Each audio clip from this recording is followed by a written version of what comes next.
La liberté d'expression constitue sans doute la pierre angulaire de toute démocratie digne de ce nom. Elle garantit le pluralisme des idées et protège les citoyens contre la dérive autoritaire. Mais une question cruciale demeure, cette liberté doit-elle être absolue? À mon sens, une société vraiment démocratique ne peut se limiter à revendiquer la liberté. Elle doit aussi en assumer la responsabilité.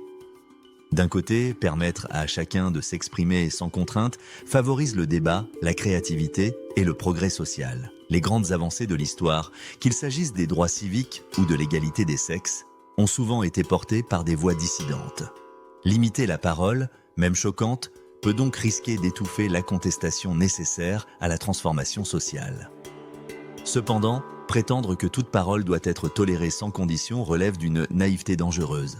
Dans nos sociétés connectées, la désinformation, les discours haineux ou les manipulations politiques circulent à une vitesse inédite.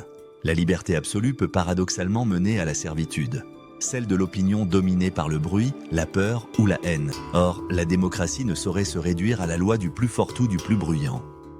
C'est pourquoi je défends une conception exigeante de la liberté, éclairée, éthique et régulée. La loi ne doit pas museler les opinions, mais fixer un cadre clair pour éviter les dérives. De même, l'éducation civique et médiatique doit armer les citoyens pour distinguer le débat légitime de la manipulation. Être libre de s'exprimer ne signifie pas être libre d'humilier, de diffamer ou de détruire la confiance collective. En fin de compte, la véritable liberté n'est pas celle de dire n'importe quoi, mais celle de contribuer au bien commun sans crainte. La démocratie n'a pas besoin de paroles sans limite, elle a besoin de paroles responsables. C'est dans cette tension entre liberté et respect que se mesure la maturité d'une nation.